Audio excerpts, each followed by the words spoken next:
Hello, नमस्कार, सत श्री अकाल, गुड इवनिंग। भाई कैसा हुआ आपका पेपर? हाँ जी, रीट का पेपर आ गया, मिला भी लिया होगा। संपूर्ण रूप से अभी तक की किसी ने जारी नहीं की। अभी हमारे सारे के सारे, क्योंकि पर्सन बहुत ज्यादा हो गए, 4 है, 4 पेपर हो गए। 4 पेपर का मतलब सीधे सीधे एक टीचर का जैसे हिंदी से सोल्व कराए तो 8 हो गए पेपर। डबल है, लैंग्वेज फर्स्ट और लैंग्वेज सेकंड।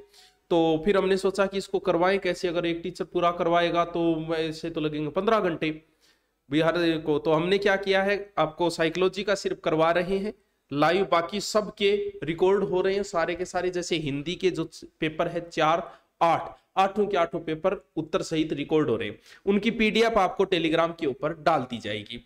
साइकोलॉजी का थोड़ा सा ज्यादा रहता है, तो साइकोलॉजी के अंदर हम आपको बता रहे हैं कि बुक के अंदर सिर्फ हम 30-60 तक बता देंगे आपको, बाद में आप मिलाते रहना।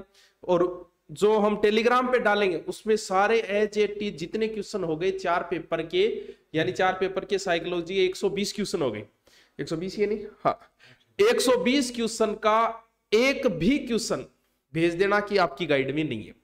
हम तो यहां सबूत तक दे रहे हैं, सिर्फ 30-40 का ही दे पाएंगे। 30 कौन से? जैसे रीट लेवल फेस्ट के 30 कंटिन्यू 30 का दे देंगे, तो आप समझ जाओगे कि हर पेपर में आए इसका मतलब। अब हम अलग अलग 30 उठाते, आपने माड़ा तो थे मानता कि ना हो तो फर्जीवाड़ों कर लाग रहे, ऐसा कुछ नहीं है। 30 कंटिन्यू रीट लेवल फेस्ट वाले 30 के एज इट इज सबूत। अब आप कहोगे सर आपका ऐड कर रहे हो, दुनिया करती है तो हम भी कर रहे हैं। ऐड कहां गलत है? और हम ऐड भी कौन सा कर रहे हैं? ये तो है नहीं कि कोई ग्राफ का कर रहे हैं, अपनी किताब का कर रहे हैं, अपनी किताब की विश्वसनीयता का कर रहे हैं। मार्केट में ऐसी थोड़ी चल रही है। तो देखो अब, और सबूत सहित ये रीट लेवल फेस्ट का है, छोटे वाले बच्चे बीएसटीसी वालों का पेपर कंटिन्यू 30 के 30 एज इट इज। देखिए एक बार जाइएगा, नहीं कहीं देख के जाइएगा कि 30 के 30 क्वेश्चन आए कि नहीं आए। सारे 120 के 120 क्वेश्चन, एक भी बाहर से नहीं है। और सारे सबूत देंगे हम टेलीग्राम के ऊपर। बाकी कंटिन्यू इस 30 का दे देते हैं कि आप समझ जाओगे कि हाँ एक पेपर 30 आए, गुरुजी ने 30 के 30 के सबूत दिए। चलिए कांग्रेचुलेशन सर, आप बहुत बढ़िया हो। ठीक है, बढ़िया तो हुई। देखो देखो, पहला प्रश्न प्रकृति, पहला प्रश्न है रीड लेवल फेस्ट का। देखो कीप हुए क्यों को नहीं हो, क्यों को नहीं हो रहे हो? 1 मिनट हो रही हो गन्नी, 1 मिनट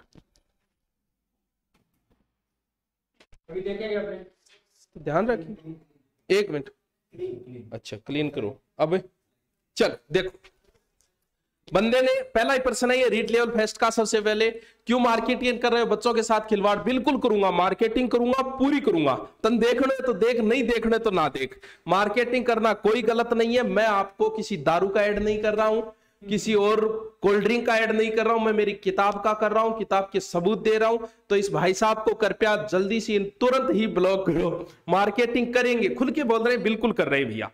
आपको सबूत दे रहे हैं 30 के 30, 120 प्रश्नों के देंगे, कोई गलत नहीं है। आप बता दो कि ये गलत है, हम नहीं करेंगे, कल से ही बंद कर देंगे। बाकी बीच में कभी किताब का नाम नहीं लिया, बीच में कभी किताब का ऐड नहीं किया। जब एग्जाम के समय पेपर में आए हैं तो कर रहे हैं, तो करेंगे। आपको पढ़ना है कि नहीं पढ़ना है, इट्स डिपेंड ऑन यू। तो उस भाई साहब को जल्दी से ब्लॉक करिए, फिर हम आगे की शुरुआत करते हैं। वैसे शुरुआत अच्छी हुई है सर, आप बहुत अच्छा कर रहे हो, 20 को बाहर करो। चलो ठीक है, देखो कोई बात नहीं, आता वायरस आता ही रहे। देखो प्रकृति और पोषक विवाद निम्न से किससे संबंधित है, ये पहला प्रश्न है। ठीक है, रीट लेवल फेस्ट का ऑप्शन देखो, आनुवंशिकी एवं वातावरण, आनुवंशिकी एवं वातावरण, व्यवहार एवं वातावरण, वातावरण एवं व्यवहार। ये किताब की फोटो है हमारी, ये पेपर का प्रश्न है। वातावरण एवं जीव विज्ञान, वातावरण एवं पालन पोषण कर दिया यहाँ जीव विज्ञान। अच्छा जीव विज्ञान ये रहा, जीव विज्ञान पालन पोषण। बंदे ने बिल्कुल भी मेहनत नहीं की है ऑप्शन बदलने में भी। अब ये मत करना सर आप इसमें लगे हो जैसे एक ऐप का चला था, वैसी बात नहीं है भाई। इतने पर्सन हर टॉपिक से निकाल दिए तो बंदा जाएगा कहां? फिर देने तो इन्हीं में से पड़ेंगे। अब गुरुजी जल्दी से उत्तर बताओ। हाँ, अनुवांशिकी में वातावरण 4 नंबर उत्तर नीचे दे रखा है। ये रहा, ये 4 नंबर विकल्प इधर दे रखा है, पीडीएफ भी डाल देंगे, और ये 4 नंबर विकल्प उत्तर भी दे रखा है। चलें आगे। प्रश्न नंबर 2 को देखें, निम्न में से कौन सी बचपन की विशेषता नहीं है? बचपन मतलब पूर्व बाल्यावस्था, ये कहीं ना कहीं देखें प्राग टोली अवस्था है, अनुकरणीय, सही है। अनुकरण या आयु है, सवाल करने की आयु है, खिलौनों की आयु है, ये पेपर में दे रखा है। एक बात थोड़ी सी चेंज करें, देखो प्राग टोली का अगला दल समूह है लिखे, बस इतना जरूर चेंज करिए। हाँ बाकी वही है, अब नीचे वही है, देखिए दल समूह, अनुकरण, प्रश्न करने की अवस्था, खेलने की अवस्था। सवाल कीजिए प्रश्न। ये जो चीज है ना, इस बार इस पेपर में कहीं ना कहीं हमें बोनस दे करके जा सकती है, क्योंकि यहां खिलौनों की अवस्था दे रखी है और यहां खेलने की अवस्था दे रखी है, इतना सा अंतर है। तो अब ये आरबीएससी पर निर्भर करेगा कि बोर्ड इसका सही उत्तर क्या मानता है। बाकी ये आरटेट 2011 में पहले पूछा जा चुका है। चले आगे, रिक्स्थान, हाँ हाँ जी, हाँ इधर देखें, रिक्स्थान तब होता है या होती है जब परिपक्वता और अनुभव के कारण मनुष्य में क्रमबद्ध परिवर्तन होते हैं। वृद्धि है, विकास है, शारीरिक बदलाव है, मानसिक परिवर्तन है। इधर देखें विकास क्या है, परिपक्वता प्लस अधिगम बराबर विकास। इधर देखें परिपक्वता प्लस अधिगम बराबर, उत्तर क्या हो जाएगा, 2 नंबर उत्तर हो जाएगा विकास। ठीक है, तीसरा देखें, प्रतिभाशाली बालकों की बुद्धि लब्धि होती है, तो प्रतिभाशाली बालकों की बुद्धि लब्धि होती है ना, 140 2 नंबर पर है, तो 2 नंबर पर इधर भी 140 है। अपना उत्तर क्या रहेगा, प्रतिभाशाली बालकों की बुद्धि लब्धि कितनी है, 140 है। ये ब्रह्मस्त्र से आए हैं सारे के सारे। ये देखें कितना अच्छा लेवल का पर्सन है। इसको देखें, स्कूलों को व्यक्तिगत विभिन्नताओं का ध्यान रखना चाहिए, क्योंकि चारों विकल्प देखें। ठीक है, इधर देखें, विद्यालय को किसके लिए व्यक्तिगत विभिन्नताओं का पूरा ज्ञान करना चाहिए। इधर भी चारों विकल्प सेम के सेम है, नीचे दब गया ये देखें, समझने के लिए कि छात्र सीखने में समर्थ है या असमर्थ क्यों है। इधर भी यही है, यह समझने के लिए कि शिक्षार्थी सीखने के लिए समर्थ है या असमर्थ है। विकल्प कौन सा हो जाएगा, 4 विकल्प हो जाएगा। 125 प्लस नंबर आ रहे हैं आपके, बहुत बढ़िया बात, बहुत बढ़िया, बधाई के पात्र आप। इधर देखें, आरटी अधिनियम 2009 के अनुसार शिक्षकों के लिए प्रति सप्ताह काम करने के कितने घंटे निर्धारित किए गए हैं। बच्चा बहुत पूछो सर इसका क्या होगा यार, सीधा सीधा लिखना पड़ेगा। इधर अपनी किताब में देखें, आरटी 2009 के अनुसार एक सप्ताह में अध्यापक के कितने कार्य घंटे निर्धारित किए गए हैं, तो कितने कार्य घंटे, 45 कार्य घंटे निर्धारित किए गए हैं। कितने रहेंगे, 45 कार्य घंटे। चले आगे, हाँ, निम्न में से कौन सा एक उत्तम परीक्षण की विशेषता से भिन्न है। 4 विकल्प देखें, विश्वसनीयता, वैधता, वस्तुनिष्ठता, अभिक्षमता। चारों विकल्प आगे। इधर देखें, निम्न में से कौन सा एक उत्तम परीक्षण की विशेषताओं से भिन्न है, विश्वसनीयता, वैधता, वस्तुनिष्ठता, अभिक्षमता। उत्तर क्या आ जाएगा, अभिक्षमता आ जाएगा। चारों विकल्प जो पेपर में है वही अपने किताब में दे रखे हैं, चारों विकल्प, इससे ज्यादा और क्या हो सकता है। चले आगे, शिक्षार्थी केंद्रित पाठ्यक्रम में निम्न में से कौन सबसे अधिक महत्वपूर्ण है, तो इनमें से कौन सा केंद्र बिंदु है, शिक्षक, शिक्षण, छात्र, पाठ्यक्रम। तो कौन है, बच्चा। यहां बच्चा दे दिया और यहां क्या दे दिया, छात्र दे दिया। अंतर इतना ही है, वहां बच्चा है, यहां छात्र है। प्रतिभाशाली बालकों के लक्षण क्या है, इधर देखें, गिफ्टेड बालक, मेधावी के बालक के पहले में अभिव्यक्ति में नव्यता, तो अभिव्यक्ति में नव्यता। दूसरा जिज्ञासा, तो इधर जिज्ञासा। तीसरा वाचालता, तो वाचालता। अति सक्रियता, तो चौथा भी अति सक्रियता। 1 और 2 अपना उत्तर क्या रहेगा, अभिव्यक्ति में नव्यता और जिज्ञासा। ये पहले भी आ चुका है, देखें, एज इट इज किताब की भाषा से उठाए हैं और सीधे की सीधे चीजें पूछी है। सृजनात्मकता मुख्यतः किससे संबंधित है, चारों विकल्प देखें, सृजनात्मकता मुख्यतः किससे संबंधित है। यहां भी देखें, सृजनात्मकता मुख्य रूप से संबंधित है, किससे संबंधित रहेगी, अपसारी चिंतन से। उत्तर कौन सा, अपसारी चिंतन। उधर भी उत्तर कौन सा, अपना अपसारी चिंतन ही रहेगा। कौन सा, अपसारी चिंतन। तो ये आप सभी का सहयोग था, आप सभी की दुआएं थी कि पेपर वाले ने एज इट इज छाप दिया, ज्यादा मेहनत नहीं करनी पड़ी। इधर देखें कितना बढ़िया प्रश्न है कि एक चिंतनशील शिक्षक कक्षा में ऐसी परिस्थितियां उत्पन्न करता है कि छात्र, नीचे देखें, एक चिंतनशील शिक्षक कक्षा में ऐसी परिस्थितियां उत्पन्न करता है कि छात्र, चारों देखें, पहले व्याख्यान सुने, इधर भी क्या है, भाषण सुने, ठीक चल रहा है। दूसरा, कक्षा में शिक्षक के व्याख्यान नोट्स बनाए, इधर भी भाषण के नोट्स बनाए। उत्तर क्या आएगा, 4 नंबर इधर है, 4 नंबर इधर है। छात्रों और शिक्षकों में पारस्परिक अंतःक्रियाओं को प्रोत्साहन देना।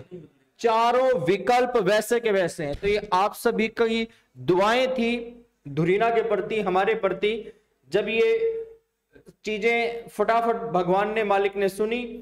हाँ, एक व्यक्ति में एक समय पर दो विपरीत इच्छाओं का होना क्या कहलाता है? द्वंद्व, कुंठा, चिंता, दबाव। इधर देखें, एक व्यक्ति में एक समय में दो विपरीत इच्छाओं का होना क्या कहलाता है? द्वंद्व, कुंठा, चिंता, दबाव। उत्तर क्या रहेगा? द्वंद्व रहेगा। ऑप्शन भी नहीं बदले हैं। ये आप सभी का सहयोग, आप सभी की दुआएं हैं जो काम आ रही है। वाह, ये कंटिन्यू है, ये नहीं है कि हमारे आए हुए उठाए। 30 जो पर्सन है रीट लेवल फेस्ट के, वो कंटिन्यू उठाए गए। वरना तो ऐसे होता है कि थारा आइडा आइडा थे दिखा दिया मैंने, एक कंटिन्यू जिसमें ऑप्शन नहीं बदले। बोर्ड में सेटिंग करा के ना सेटिंग को नहीं, अपनी कोई सेटिंग को नहीं है। वही पर्सन ही इतने हैं, सारे जितने निकाल लिए, ये सारे पीछे के आए हुए। देखो ये सीटेट, ये तभी तो बोलते हैं कि आप आए हुए क्वेश्चन निकाल लो, आपका सिलेक्शन हो जाएगा, रट लो उनको। आए हुए, ये सारे आए हुए, इसमें कार्रवाई भी नहीं हो सकती। ये कह देना कि गुरुजी थारला मुआयडा है, एक ही किताब आ गया है। हमने किताब वो छापी है जो आए हुए हैं। ये देखो सीटेट 2016 में पहले पीछे भी देखो, सब आए हुए क्वेश्चन उठाए हैं। के अनुसार एक शिक्षक की भूमिका होनी चाहिए सुविधादाता। इधर देखें, एनसीएफ 2005 के अनुसार शिक्षक की भूमिका होनी चाहिए सुविधादाता। 4 नंबर। ये ब्रह्मस्त्र से है, सारे के सारे ब्रह्मस्त्र से हैं, और आप सभी की दुआओं से, आप सभी के सहयोग से ही ऐसा संभव है। अब ये देखें, ये प्रश्न देखें कितना उच्च क्वालिटी का है कि मूल्यांकन का उद्देश्य क्या होता है? मूल्यांकन का उद्देश्य क्या होता है? विकल्प 4 सही है कि उस सीमा तक प्रतिपुष्टि प्रदान करना जहां तक हम उत्पादनशीलता जीवन के लिए शिक्षा प्रदान करने में सफल हुए हैं। इधर अपनी किताब में देखें, चारों विकल्प वो के वो हैं। उत्पादक जीवन जीने के लिए शिक्षा किस सीमा तक तैयार कर पाई है? प्रतिपुष्टि प्रदान करना। सेम लैंग्वेज, सेम विकल्प, ये सब आपकी वजह से संभव है, आपकी दुआओं ने काम किया है। उसके बाद देखें, निम्न में से कौन सी स्थिति समायोजन को बढ़ावा देती है? विक्षिप्ति, भय और चिंता से मुक्ति। इधर देखें, निम्न में से कौन सी समायोजन को बढ़ावा देती है? इससे ज्यादा और क्या हो सकता है? अगर फिर भी आप ये कहें कि साइकोलॉजी अच्छी नहीं हुई, सबूत देने में टाइम लग गया, वरना उत्तर सबके आ रहे थे उसी समय, रात को ही लाइव आ सकते थे। लेकिन फिर बताएं तो सही, क्योंकि अब तो बोल रहे हैं किताब का ऐड करें, नहीं बताएं तो फिर ऐसे बोलेंगे आया नहीं तभी तो ये देख लो, इसलिए टाइम लग गया इतना कि प्रत्येक क्वेश्चन निकाल के 120 सारे के सारे आपको टेलीग्राम पे दिए जाएंगे। यहाँ तो ये आपको सिर्फ ओनली शुरुआत के 30 की बता रहे हैं, पहले के। चलो अब देखें, इधर कौन सा है? 4 नंबर। इधर देखें, न्यूरोटिक, भय और चिंता से मुक्ति, वो की वो विकल्प हैं जो वहां दे रखे हैं। अब आप कैसे कह सकते हैं कि साइको अच्छी नहीं हुई? आपके तो अच्छे से अच्छे 16 वर्ष का आयु है, बुद्धि लब्धि 75 है, प्राप्तांक 16 वर्षीय सोहन। यहाँ सीधा बच्चा दे दिया, यहाँ सोहन की बुद्धि लब्धि 75 है, तो उत्तर क्या हो गया? 12 हो गया। केवल नाम बदला है, वहां बच्चा लिख दिया, यहाँ सोहन लिख दिया ना। गुरुजी ने, हाँ बदल सकता था वो, गुरुजी ने कोई मेहनत नहीं की, सीधा का सीधा एक किताब को उठाया। कौन सी प्रक्षेपी विधि है? तो टीएटी प्रक्षेपी विधि आपको पता ही है, बाकी सारी अप्रक्षेपी है, टीएटी प्रक्षेपी है ना। इधर देखें, रवि का बुद्धि परीक्षण इंगित करता है कि औसत से लेकर औसत से अधिक बुद्धि लब्धि वाला है, पढ़ने में दिक्कत है। तो पढ़ने में दिक्कत क्या कहलाएगी? डिस्लेक्सिया कहलाएगी। पढ़ने में दिक्कत डिस्लेक्सिया कहलाएगी। क्रियात्मक अनुसंधान का अर्थ क्या रहेगा? एक शोध जिससे तत्काल समस्याओं का समाधान किया जा सके। साथ में ये कॉपी पेस्ट कर सकती है। बुद्धि लब्धि देखें, बुद्धि लब्धि का सूत्र किसने दिया है? एनसीईआरटी बुद्धि लब्धि का सूत्र मानती है स्टर्न का। एनसीईआरटी बुद्धि लब्धि का सूत्र किसे मानती है? स्टर्न का मानती है। लेकिन यहां सभी किसको कह रहे हैं? टर्मेन को कह रहे हैं। एनसीईआरटी के अनुसार ये सारा का सारा कौन सा सही है? स्टर्न को सही मानता है एनसीईआरटी। तो ठीक है, इधर पहले ये आ चुका है, टर्मेन इसका उत्तर माना जा चुका है, ये नीचे लगाया है मैंने। विकास से की ओर बढ़ता है, देखें विकास रिक्तस्थान से रिक्तस्थान की ओर बढ़ता है। इधर भी देखें, विकास रिक्तस्थान से रिक्तस्थान की ओर बढ़ता है, तो सामान्य से विशिष्ट की ओर बढ़ता है। आसान सा क्वेश्चन है ये। चले आगे। निम्न से किसने अधिगम का सिद्धांत नहीं दिया? तो अधिगम के सिद्धांत किसने नहीं दिए? बीएस ब्लूम के द्वारा अधिगम के सिद्धांतों का प्रतिपादन नहीं किया गया है। सीखना व्यवहार में उत्तरोत्तर सामंजस्य की एक प्रक्रिया है, परिभाषा किसकी है? सीखना व्यवहार में उत्तरोत्तर सामंजस्य की प्रक्रिया है, परिभाषा रहेगी स्किनर की।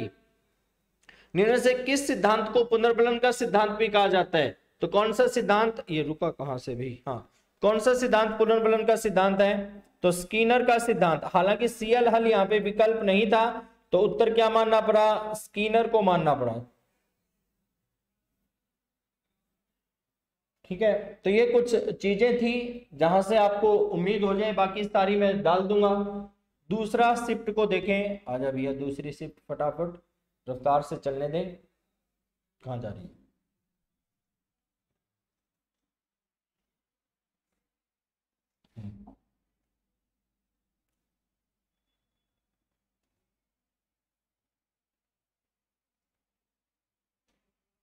हाँ, विकास का कौन सा आयाम नोम चोम्स्की के सिद्धांतों से प्रभावित हुआ है? सही चल रहा है गुरुजी अभी तक तो कौन सा सिद्धांत है? ये सिद्धांत रहेगा भाषा विकास। कौन सा सिद्धांत? भाषा विकास है वो चोम्स्की का रहेगा। स्वभाव में व्यक्तिगत विभिन्नताएं आधारभूत होती है। व्यक्तिगत विभिन्नताएं जन्मजात भी होती है और वंशानुक्रम भी है और वातावरण भी है। लेकिन पार्कर एक परिभाषा कहता है कि हम जो कुछ भी हैं उसमें 90% वंशानुक्रम है और 10% वातावरण है। तो व्यक्तिगत विभिन्नताओं को हमें अधिक महत्व कहां देना है? पेन पे कहां पे है? अच्छा ये रहा। हाँ, व्यक्तिगत विभिन्नताओं में अधिक महत्व किसे देना है? व्यक्तिगत विभिन्नताओं में 90% जन्मजात और 10% वातावरणीय। तो कौन सा सही रहेगा? ये सही रहेगा, जन्मजात वाला। ठीक है, पेन, अच्छा पेन से चलना, तो ये जन्मजात सही कर लो। तीसरा देखें, किसने व्यक्तित्व के किसी भी सिद्धांत का प्रतिपादन नहीं किया है? तो व्यक्तित्व का कोई भी सिद्धांत किसने दिया है? नहीं दिया है, स्किनर ने नहीं दिया है। बाकी सारे के सारे व्यक्तित्व से संबंधित है। हेनरी मूरे, उसके बाद देखें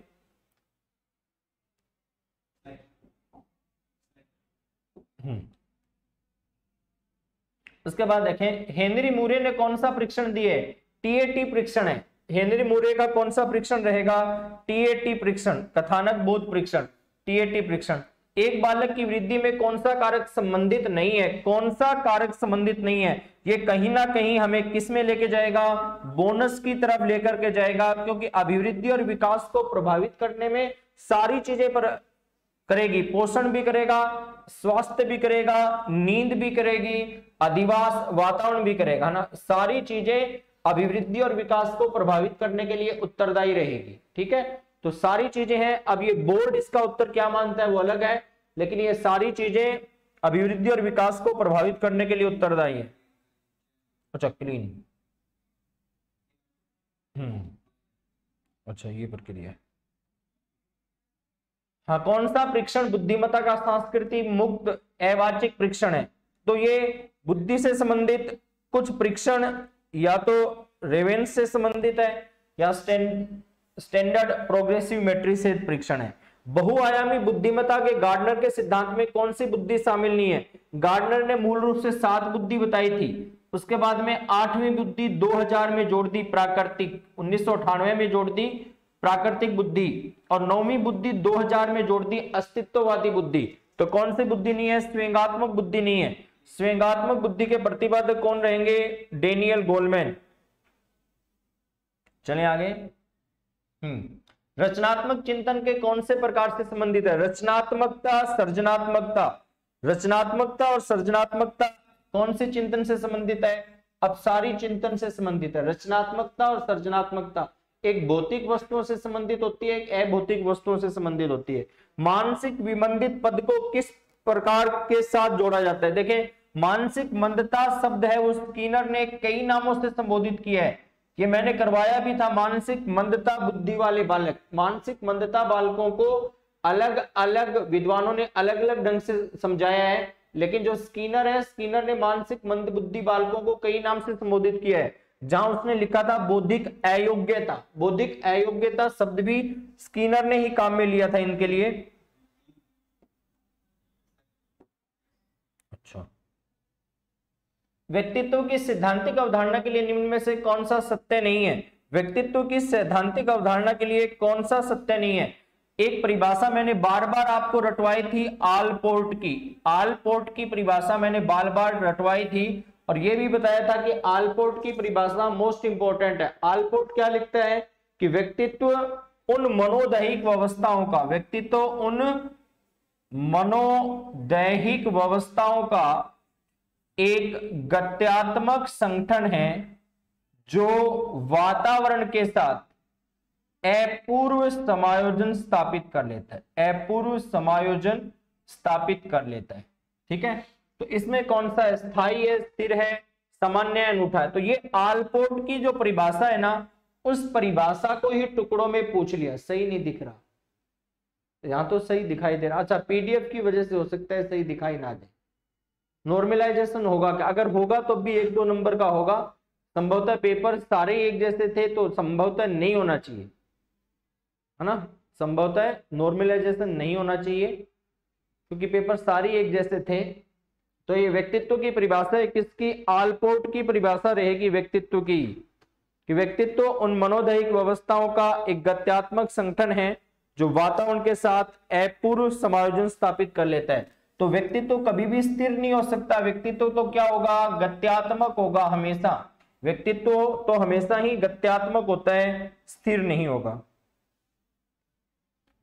उसके बाद देखें, पढ़ने से संबंधित अधिगम अक्षमता। इतनी बार बताया था मैंने, पढ़ने से संबंधित अधिगम अक्षमता क्या कहलाती है? डिसकैल्कुलिया है, डिसलेक्सिया है, डिस्थीमिया है, डिसग्राफिया है। तो पढ़ने से संबंधित अधिगम अक्षमता किस नाम से जानी जाएगी? डिसलेक्सिया। क्लास में कम से कम 10 बार बताया था। न्यूनतम आधारभूत सुविधाओं से वंचित बालकों को निम्न में से किसके रूप में वर्गीकृत किया जा सकता है? प्रतिकूल परिस्थितिग्रस्त बालक, आरटी से संबंधित भी था, वहां भी हमने पढ़ा था इस चीज को, तो ये उनसे संबंधित रहेंगे। ज्यादा कठिन नहीं थी साइको, थोड़ा सा अगर चारों विकल्प पढ़ के करते तो अपना उत्तर हो जाता। अब देखें, निम्न में से कौन कुसमायोजन का व्यवहारात्मक लक्षण है? कुसमायोजन में चिंता है, उदासीनता है, असुरक्षा है, आक्रामकता है, सारी है। लेकिन जो बाल अपराधी बालक होते हैं वो आक्रामक होते हैं। कुसमायोजन में भी सबसे ज्यादा महत्व किसको देना पड़ता है? नींद आ गई गुरुजी, कोई बात नहीं, सबसे ज्यादा किसको? आक्रामकता को ही महत्व देना पड़ता है। चलें आगे। हाँ, विशेष आवश्यकता वाले बच्चों के साथ कौन सी विधि प्रत्यक्ष रूप से संबंधित नहीं है? संबंधित नहीं है, देखें नहीं पूछा है नहीं पूछा, कौन सी विधि संबंधित नहीं है? तो विशेष आवश्यकता वाले बच्चों को क्या नहीं दिया जा सकता? विशेष आवश्यकता वाले बच्चों को खेलकूद और अतिरिक्त पाठ्यक्रम गतिविधियां नहीं। अतिरिक्त पाठ्यक्रम तो किन प्रकार के बच्चों के लिए होता है? आप जैसे प्रतिभाशाली बच्चों के लिए, है ना। प्रतिभाशाली बालकों के लिए अतिरिक्त हो सकता है, विशेष आवश्यकता वालों के लिए नहीं हो सकता। इवान पावलोव द्वारा प्रस्तावित शास्त्रीय अनुबंध सिद्धांत, शास्त्रीय अनुबंध सिद्धांत किसको महत्व देगा? पुनर्बलन को, अनुकरण को, अंतर्दृष्टि को, साहचर्य को। हालांकि साहचर्य की मूल अवधारणा थी वो किसके सिद्धांत में पाई गई थी? प्रयास और त्रुटि के सिद्धांत में, क्योंकि जो प्रयास और त्रुटि का सिद्धांत है वो साहचर्यवाद, डार्विनवाद और विज्ञान की विधियों का समागम माना जाता है, तो वहां से संबंधित है। ठीक है, निम्न से कौन सी बालकों के लिए अधिगम की प्रक्रिया नहीं है? परिपक्वता, प्रतिबिंब है। अधिगम किससे संबंधित हो गया? मानसिक क्रियाओं से संबंधित हो गया। मानसिक क्रियाओं में तर्क भी है, कल्पना भी है, प्रतिबिंब भी है, परिपक्वता नहीं है। परिपक्वता शब्द का प्रयोग किसके द्वारा किया गया? गसेल के द्वारा किया गया। परिपक्वता शब्द को किसके साथ जोड़ा जाएगा? गसेल के साथ जोड़ा जाएगा। अधिगम में पुरस्कार और दंड की अवधारणा किसके द्वारा प्रस्तावित की गई? देखिए, पिछली बार रीट 2021 में भी पूछा गया था, और 3-4 दिन पहले जब मैंने 250 इंपोर्टेंट प्रश्न करवाए थे मनोविज्ञान के, तो वहां भी मैंने इंपोर्टेंट करवाया था कि पुरस्कार और दंड की अवधारणा किसके द्वारा प्रस्तावित की गई? तो बीएफ स्किनर। ये रीट 2021 में भी आ चुका है पहले। 130 आ रहे हैं नेहा जी, बहुत बहुत मुबारक, शुभकामनाएं। 130 बहुत अच्छे नंबर है आपके। ये 2-3 बार पहले सीटेट में भी आ चुका है, एचटेट में भी आ चुका है ये। ठीक है, इंडियन आर्मी, स्वागत जी, स्वागत दिनेश जी। चले आगे।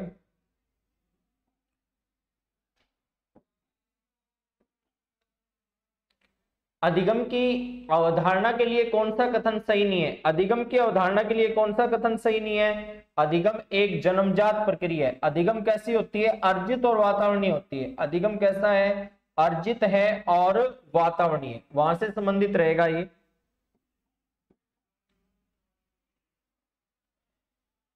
शिक्षा में अवधारणा मानचित्र किसकी है? शिक्षा में अवधारणा मानचित्र है वो जोसेफ डी नोवेक का है। फटाफट अपने को उत्तर ही लगाना है, जोसेफ डी नोवाक इसका है ये शिक्षा में अवधारणा मानचित्र।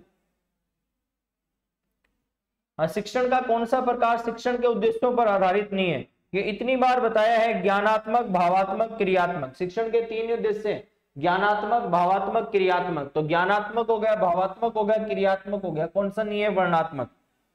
ठीक है। नैसर्गिकता से विचारों की सूची के एकत्रण के द्वारा विशिष्ट समस्या के समाधान की रचनात्मक विधि कौन सी है? मस्तिष्क उद्वेलन विधि, मस्तिष्क विप्लन विधि। और इसके प्रतिपादक कौन रहेंगे? आसबर्न रहेंगे।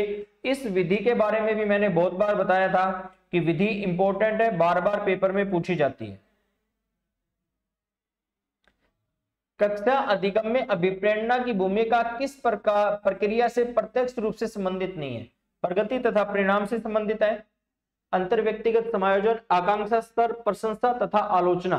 तो किससे संबंधित नहीं होगी? अंतर व्यक्तिगत समायोजन से संबंधित नहीं होगी। उत्तर लगाते जाओ। हालांकि आपने देख लिए होंगे उत्तर ये सारे, क्योंकि हमें तो वो थोड़ा दिक्कत आ गई थी उसमें कि वो थोड़ा साथ में लेकर के आए थे। 2005 का मुख्य दर्शन क्या है? बहुत बार बताया था, शिक्षा बिना बोझ के। मुख्य दर्शन क्या रहेगा? शिक्षा बिना बोझ के रहेगा।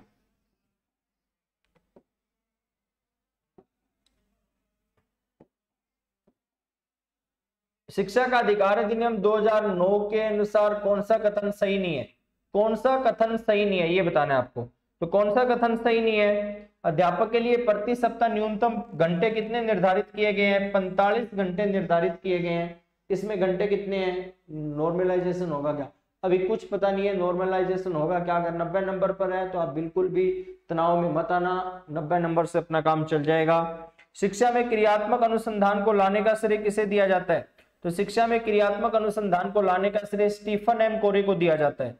किसको दिया जाएगा? स्टीफन एम कोरे को दिया जाएगा। कौन है? स्टीफन एम कोरे। शिक्षा मनोविज्ञान में किस स्तर के मापन का न्यूनतम प्रयोग किया जाता है? देखिए मापन आपको मैंने एक क्लास में करवाया था मापन के लिए। तो कौन सा मापन है जो सबसे कम? नामिक मापन। ये नामिक मापन निम्न स्तर का माना जाता है, तो वहां ये प्रयोग में करवाया जाता है।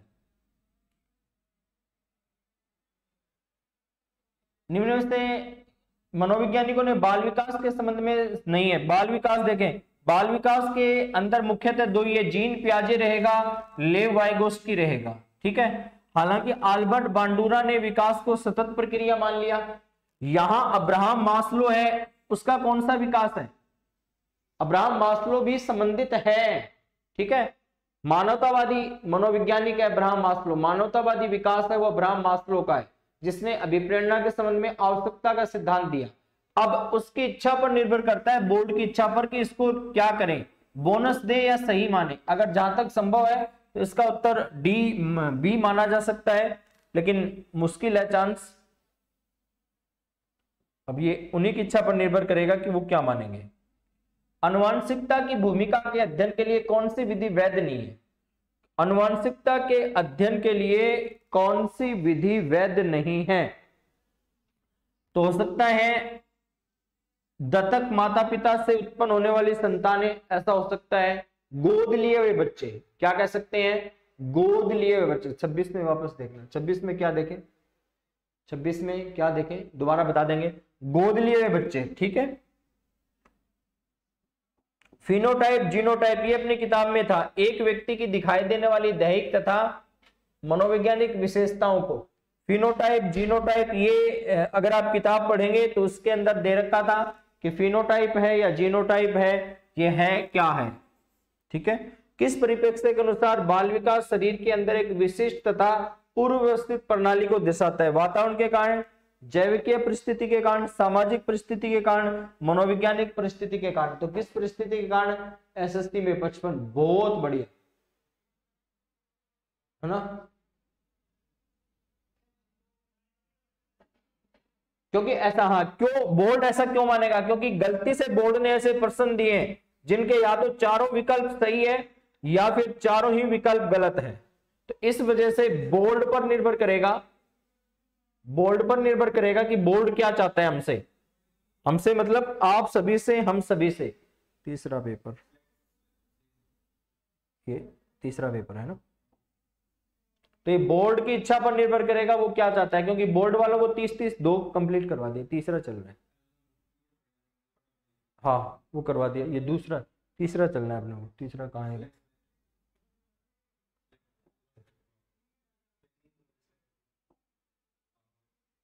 अच्छा ये आ गया अपना, है ना। तो ये तीसरा पेपर देखें, फटाफट उत्तर लगवाने हैं। बोर्ड की गलतियां हैं ये कि उसने ऐसे उत्तर दिए ही क्यों, जहां दिक्कत पैदा हो रही है सभी को।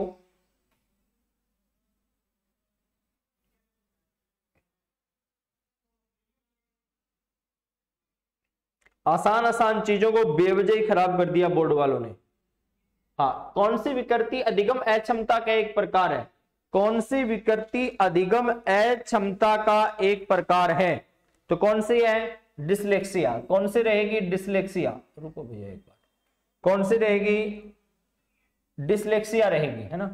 हालांकि एडीएचडी है, एडीएचडी अवधान से संबंधित है, लेकिन इन दोनों में तुलना करेंगे तो फिर अपना उत्तर कौन सा रहेगा? डिसलेक्सिया। कुसमायोजन का कौन सा तत्व विशेष रूप से निर्णय लेने से संबंधित है? क्या करें और क्या ना करें, क्या करें और क्या ना करें की स्थिति क्या कहलाती है? द्वंद कहलाती है।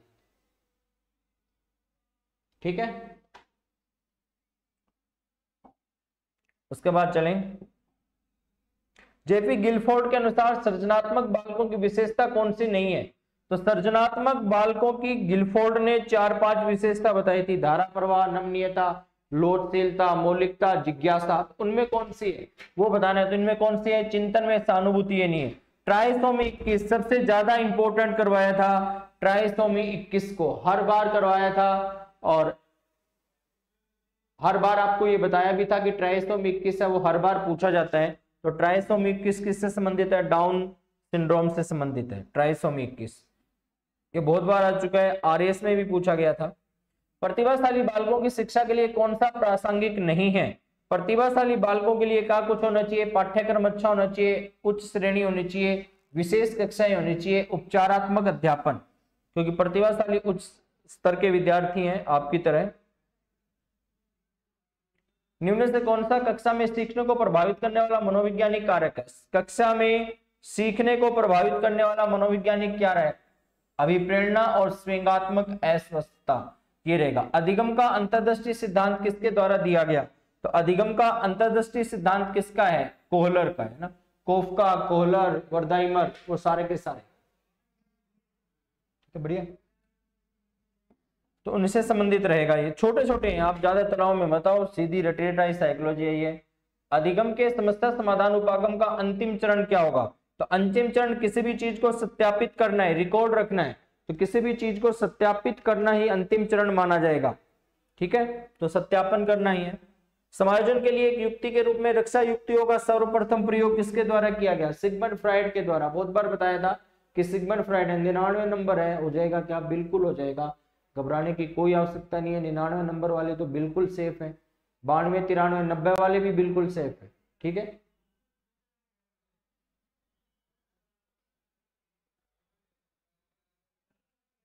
ठीक है ना। तो ऐसे नॉर्मलाइजेशन तो बहुत बात की बात है, अभी तो आप आराम से पढ़ें। हाँ, कौन सा सिद्धांत थॉर्नडाइक के सीखने का नहीं है? तो तत्परता का, अभ्यास का, प्रभाव का है। कौन सा नहीं है? साचर्य का नहीं है। बताएं, इतना आसान आसान प्रश्न आ रहे हैं, फिर क्यों तनाव में आ रहे हो आप? निम्न से कौन सा शिक्षण के स्तर पर नहीं है? हाँ, शिक्षण के 3 स्तर है, ये भी मैंने करवाया था। अवबोध, एक तो अवबोध स्तर है। अवबोध स्तर के प्रतिपादक कौन है? मॉरिसन है। अवबोध स्तर किसका है? अवबोध स्तर के प्रतिपादक है वो मॉरिसन को माना जाता है। स्मृति स्तर के प्रतिपादक है वो हर्बर्ट को माना जाता है। और जो चिंतन स्तर है इसके प्रतिपादक हंट को माना जाता है। कौन नहीं होगा? प्रदर्शन स्तर नहीं होगा। डायन डब्ल्यू एलन के द्वारा, एलन ने कौन सी विधि दी? सूक्ष्म शिक्षण। सूक्ष्म शिक्षण के प्रतिपादक कौन है? एलन को ही माना जाता है। अभिप्रेरणात्मक चक्र के 3 महत्वपूर्ण घटक देखें। अभिप्रेरणा को आधार प्रदान करने का कार्य किसके द्वारा किया जाता है? आवश्यकता के द्वारा किया जाता है। तो जहां सबसे पहले आवश्यकता है वही अपने उत्तर रहेंगे। आवश्यकता है, अंतर्नोद है और प्रोत्साहन है। निम्न से कौन सा बाह्य अभिप्रेरणा के एक उदाहरण है? बाह्य अभिप्रेरणा के एक उदाहरण किसको माना जाएगा? पुरस्कार को माना जाएगा। टिक्की लगाने आपको, बाकी पीडीएफ डाल देंगे टेलीग्राम पर। उपलब्धि परीक्षणों के निर्माण में कौन सा कथन सही नहीं है? विश्वसनीयता है, वैधता है, वस्तुनिष्ठता है। जो मूल्यांकन से संबंधित है वो सारी चीजें हैं, खुद मूल्यांकन नहीं है। ठीक है। राष्ट्रीय पाठ्यचर्या रूपरेखा कब आई? 2005 में आई। एनसीएफ 2005 कब आया? 2005 में आया। आकलन का कौन सा प्रकार शिक्षण अधिगम प्रक्रिया से संबंधित नहीं है? उपलब्धि संबंधित नहीं है, बाकी सारे हैं। निदान भी है, उपचार भी है, सतत भी है। उपलब्धि संबंधित नहीं है। क्रियात्मक अनुसंधान का प्रमुख उद्देश्य क्या है? समस्या के कारणों को पता लगाना। निदान से संबंधित है ये। चले आगे। जीन्स का जोड़ा जो विशेष गुणसूत्र पर एक विशेष स्थान अधिकृत करता है, एलील कहलाता है। क्या कहलाता है? एलील कहलाता है। एलील। चले आगे। ये साइंस से संबंधित दे दिए, हालांकि किताब में थी ऐसी चीजें। सिगमंड फ्राइड ने मनोलैंगिक विकास की कौन सी अवस्था नहीं बताई है? तो मनोलैंगिक विकास की कौन सी अवस्था नहीं बताई गई है? किसके द्वारा? सिगमंड फ्राइड के द्वारा। पहली अवस्था ये लिंग प्रधान अवस्था होगी ना, जिसको हम क्या कहेंगे? फैलिक अवस्था को लिंग प्रधान अवस्था कहेंगे। एनल अवस्था को गुद्दा प्रधान अवस्था कहेंगे। ये कौन सी हो जाएगी? ये हो जाएगी अपनी गुद्दा प्रधान अवस्था। लेटेंसी अवस्था, काम प्रसुप्ति अवस्था, इसको क्या कहा जाएगा? काम प्रसुप्ति अवस्था। तो कौन सी अवस्था नहीं बताई गई है? ये अवस्था नहीं बताई गई है। जीन पियाजे के संज्ञानात्मक विकास में कौन सी अवधारणा संबंधित नहीं है? स्कीमा है, आत्मसात है, व्यवस्थापन है, अधिग्रहण नहीं है। जीन पियाजे 1% ही आया है, बाकी आमतौर पर 3-4% पूछ लिए जाते हैं जीन पियाजे से। नैतिक विकास के सिद्धांत का प्रतिपादन किसने किया है? नैतिक विकास किसका है? कोहलबर्ग का है। नैतिक विकास किसका है? कोहलबर्ग का है। व्यवसाय चयन में व्यक्तिगत विभिन्नता किसके द्वारा स्पष्ट हो सकती है? विषमताओं के द्वारा। योग्यता और क्षमता, योग्यता और क्षमता है वो इसमें उत्पन्न करेगी। बाल विकास में वातावरण की भूमिका। आदतें है ना, ये जन्मजात नहीं होती है। आदतें कैसी होती है? अर्जित होती है। चलिए आगे। विकास के नियम के रूप में कौन सा कथन सही नहीं है? विकास के लिए प्रत्येक अवस्था समान रूप से महत्वपूर्ण है, ऐसा नहीं होता है। प्रत्येक अवस्था अलग अलग महत्वपूर्ण है। सबसे महत्वपूर्ण अवस्था कौन सी है? जन्म से लेकर के 2 वर्ष की अवस्था सबसे महत्वपूर्ण अवस्था है। अनुमान लगाया जा सकता है, अगर 10 घंटे पढ़ोगे सरकारी नौकरी लग जाओगे, अनुमान लगा दिया गया।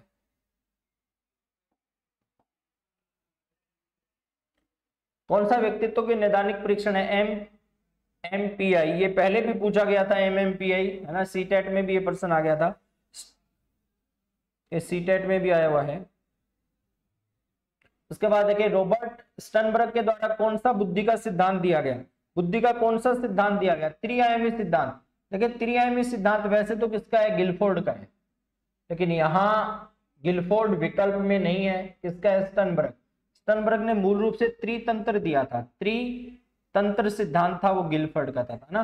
त्रितंत्र सिद्धांत है या त्रिचापीय सिद्धांत था वो किसका था? गिलफोर्ड का था। तो यहाँ उत्तर तो त्रिआयामी मानना है उनको, लेकिन बोनस भी दिया जा सकता है इसमें। चले आगे। किसी ने रिट लगा दी तो बोनस की तरफ जाएगा। कौन सा बुद्धि का निष्पत्ति परीक्षण है? भाटिया बैटरी। ये भी पूछा ही जाता है, पिछली बार भी ये पूछा गया था। कौन सा बुद्धि का निष्पत्ति परीक्षण है? सीटेट 2021 में भी आया था ये प्रश्न। व्यक्तिगत विभिन्नताओं की प्रकृति के लिए निम्न में से कौन सी अवधारणा सत्य नहीं है? तो कौन सी अवधारणा सत्य नहीं है व्यक्तिगत विभिन्नताओं से संबंधित?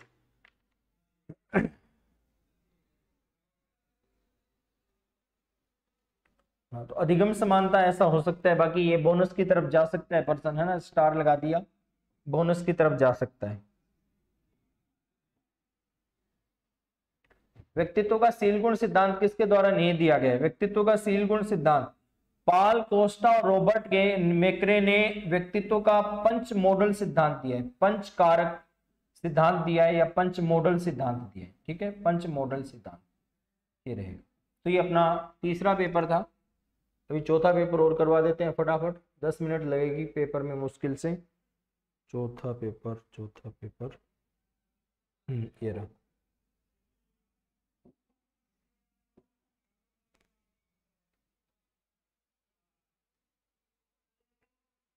कुछ प्रश्न ऐसे थे जिन्हें बोर्ड को डिलीट करना पड़ेगा या सभी को बोनस देने पड़ेंगे?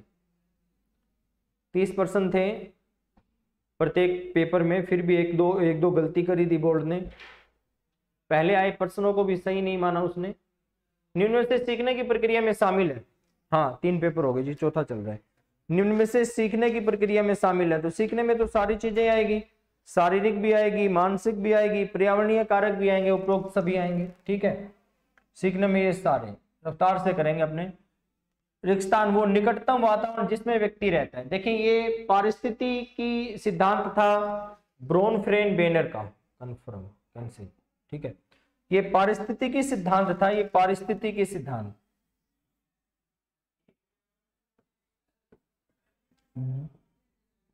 ब्रोनफ्रेन बेनर का, है ना।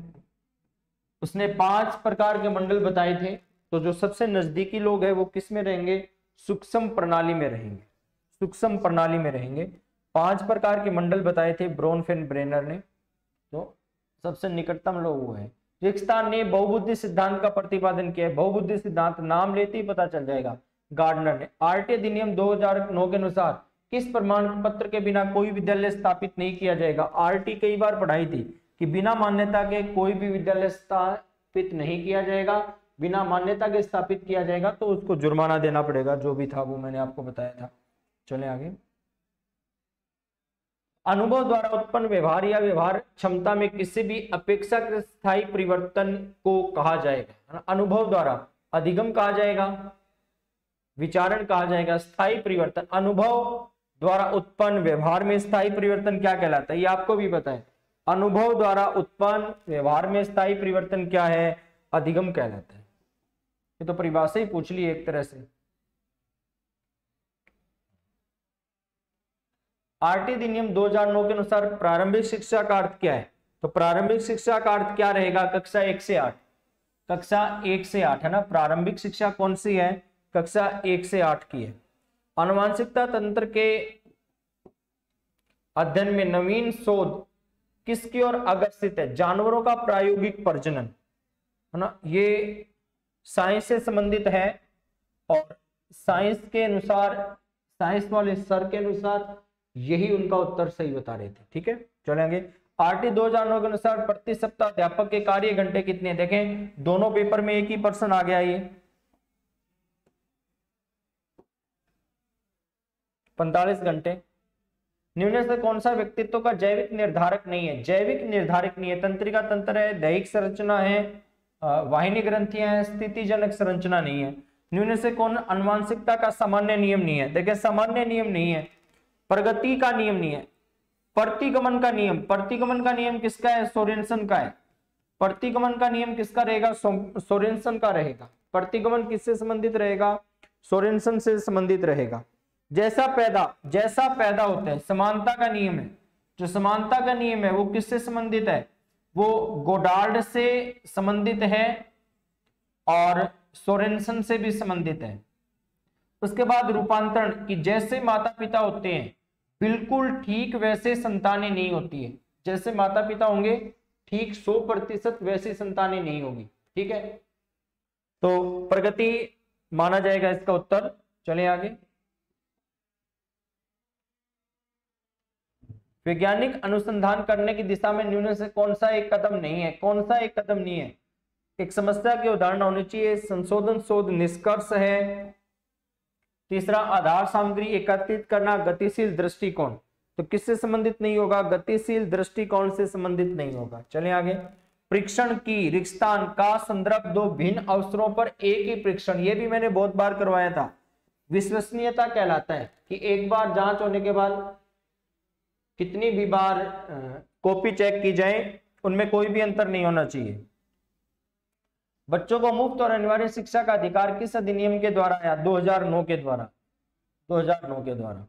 शिक्षकों को मानसिक रूप से विक्षिप्त लोगों को निर्देशित करते समय यह ध्यान रखना चाहिए। क्या ध्यान रखना चाहिए? चारों विकल्पों में से अधिक व्यवसायिक कौशल सीखें, है ना, ये ठीक रहेगा। प्रतिस्पर्धा नहीं करवानी है, प्रतिस्पर्धा तो नकारात्मक हो जाएगी। पारितोषिक तथा दंड के माध्यम से सीखना। अभी देखें पारितोषिक तथा दंड पिछले पेपर में भी आया था, दूसरे पेपर में भी था। पारितोषिक तथा दंड, ये कौन सा है? क्रिया प्रसूत सिद्धांत हो जाएगा। एक जैसे दो बार आ गए, एक ही जैसे प्रश्न दो दो बार दो दो पारियों में पूछे जा रहे थे, 3-4 प्रश्न तो ऐसे आ गए। फ्राइड के अनुसार व्यक्तित्व की प्राथमिक संरचना कौन सी है? इड, ईगो और सुपर ईगो। कौन सी है? इड, ईगो और सुपर ईगो। स्थिर अवस्था बनाए रखने के लिए शरीर की प्रवृत्ति को क्या कहा जाता है? समस्थिति। ये मैंने करवाया था, यूट्यूब पर भी आपको मिलेगा ये समस्थिति। चलिए आगे। सीता एक डे कैरियर सेंटर में काम करती है, वेतन कम है, काम करने के घंटे ज्यादा है, फिर भी वो संतुष्ट है। संतुष्ट है तो कौन सी अभिप्रेरणा हो जाएगी? आंतरिक अभिप्रेरणा हो जाएगी। संतुष्ट है ना, संतुष्ट है तो आंतरिक अभिप्रेरणा हो जाएगी। प्रतिभाशाली बालकों के लिए कौन सा पेपर करवाया जाए? प्रतिभाशाली बच्चों की पहचान के लिए किसे महत्व दिया जाए? देखें ये भी बहुत बार प्रश्न पूछा गया था। वस्तुनिष्ठ परीक्षण मैंने भी ये बोर्ड पे पहले करवाया था यूट्यूब में, 250 प्रश्नों में आपको मिलेगा ये प्रश्न भी। कौन सा संज्ञानात्मक कार्य पद्धति के स्वस्थ स्तर को बनाए रखने में मदद करने के लिए उपयुक्त नहीं है? क्रीड़ा में भाग लेना, खेल में भाग लेना है, क्रॉसवर्ड पहेली है, पठन कार्य है, आसीन जीवन शैली। आसान जीवन शैली या आसीन जीवन शैली, इसका कोई मतलब नहीं है। हमें तो कैसा करना चाहिए? हमें तो जटिल कार्य पद्धति को काम में लेना चाहिए। संज्ञानात्मक विकास वातावरण के साथ अंतःक्रिया को महत्व देता है, आसान जीवन शैली को महत्व नहीं देगा। जीवन अस्तित्व के लिए संघर्ष है ना, ये भी मैंने बहुत बार परिभाषा बोली थी। डार्विन, जो योग्य श्रेष्ठ है वही जीवित है, जो योग्य और श्रेष्ठ है वही जीवित है। पियाजे द्वारा बताए गए संज्ञानात्मक विकास सिद्धांत में निम्न में से कौन सा विकास का प्रमुख काल नहीं है? 4 अवस्थाएं बताई थी जीन पियाजे ने। देखिए जीन पियाजे 4 पेपर में से 2 जगह पूछा गया है, तो कुल मिलाकर के कम ही क्रेज रहा जीन पियाजे का, है ना। 4 पेपर में से कुल मिलाकर के 2 जगह है, तो कौन सी अवस्था नहीं है? स्वेदीय पेशीय है, पूर्व संक्रिय भी है, औपचारिक भी है। कौन सी नहीं है? चक्रीय संरचना नहीं है। चले आगे। जब कोई व्यक्ति सूचनाओं को संसाधित करता है, मस्तिष्क में चलने वाली मानसिक गतिविधियां कहलाती है। देखो सूचनाओं को संसाधित करना कौन सा सिद्धांत है? त्रिचापीय सिद्धांत है, स्टर्नबर्ग का सिद्धांत है ये। स्टर्नबर्ग मानता है, स्टर्नबर्ग इसको किसके मानता है? विचारण में। विचारण को हम कहेंगे चिंतन, विचारण को हम क्या कहेंगे? चिंतन मानेंगे। चले आगे। MA/CA गुना 100, बुद्धि लब्धि का सूत्र आपको पता ही है, MA/CA गुना 100। आत्मसात्करण क्या है? ये हर बार ही आता है, पिछली बार भी रीट में पूछा गया था। आत्मसात्करण वर्तमान स्कीमा का प्रयोग बाहरी जगत को जानने के लिए करना, वर्तमान स्कीमा का प्रयोग बाहरी जगत को जानने के लिए करना, वही आत्मसात्करण है। शिक्षा के 3 प्रमुख घटक कौन कौन से हैं? शिक्षक है, छात्र है, पाठ्यक्रम है। यही तो 3 घटक है, शिक्षक है, छात्र है और पाठ्यक्रम है। LKG UKG सर टेस्ट का सेकंड पार्ट करवागा। हाँ जी चलें आगे। डिसलेक्सिया क्या है? डिसलेक्सिया पठन विकार है, गणित से संबंधित विकार है। कौन सा है डिसलेक्सिया? डिसलेक्सिया देखो हर पेपर में पूछा गया है, डिसलेक्सिया हर पेपर में आ गया। पठन विकार हो गया ना डिसलेक्सिया, ये बहुत बार मैंने पेपर में भी लिया था। डिसलेक्सिया 250% जो मनोविज्ञान के इंपोर्टेंट करवाए थे वहां भी मैंने लिया था। व्यक्तित्व को चित्रों की एक श्रृंखला दिखाई जाती है, व्यक्ति को उसे कहानी लिखने के लिए कहा जाता है। कौन सी है? कथानक बोध परीक्षण, TAT। ये भी देखें 2-3 पेपर में आ गया TAT। निम्न से कौन सी व्यक्तित्व का आकलन करने के लिए व्यक्तिगत विधि नहीं है? व्यक्तिगत इतिहास है, साक्षात्कार है, व्यक्ति सूची है, निर्धारण मापनी नहीं है, निर्धारण मापनी। चलें आगे। निम्न में से कौन सा मानसिक मंदता के वर्गीकरण के अंतर्गत नहीं आता है? देखिए मैंने मनोविज्ञान में बताया था, मानसिक मंदबुद्धि बालक है वो 4 श्रेणी के होते हैं। मानसिक मंदबुद्धि बालकों की 4 श्रेणियां बताई थी आपको, तो 4 श्रेणियों में कौन सा बालक शामिल नहीं होगा? तीव्र मंदता बालक शामिल नहीं होगा। कौन शामिल नहीं होगा? तीव्र मंदता बालक शामिल नहीं होगा। तो बहुत जल्दी हमने ये काम कर लिया, पूरा हो गया अपना पेपर। तो मिलान कर लेना आसानी से। 2-3% ऊपर नीचे हो सकते हैं, क्योंकि अंतिम जो की है वो तो बोर्ड के द्वारा जारी की जाएगी, या वह संस्था जिसने मूल्यांकन पत्र लिया है वो जारी करेगी, वही मान्य होगी। जैसे पिछली बार भी आपने देखा था, जो बोर्ड ने आंसर की जारी की वही मान्य हुई, केस भी किए और भी किए, बाकी उनकी इच्छा पर निर्भर करता है। अपनी तरफ से यही था, क्यों था, क्योंकि ये पहले पेपर में प्रश्न पूछे जा चुके हैं, कोई सी टेट में, कोई एच टेट में, कोई यूपी टेट में, कोई छत्तीसगढ़ टेट में, कोई उत्तराखंड टेट में, वहां से ये चीजें आई हुई थी। ठीक है, अगर नॉर्मलाइजेशन के लिए ज्यादा तनाव में नहीं आए, 90 नंबर हमने बना लिए हैं, तो हम बिल्कुल सेफ हैं, किसी भी प्रकार की किंतु परंतु करने की आवश्यकता नहीं है। और बहुत जल्द 1-2 दिन के बाद ही साइकोलॉजी मैनेजमेंट के साथ मैं फिर आपसे रूबरू होऊंगा यूट्यूब चैनल पर। जय हिंद, जय भारत, वंदे मातरम, सभी को शुभकामनाएं।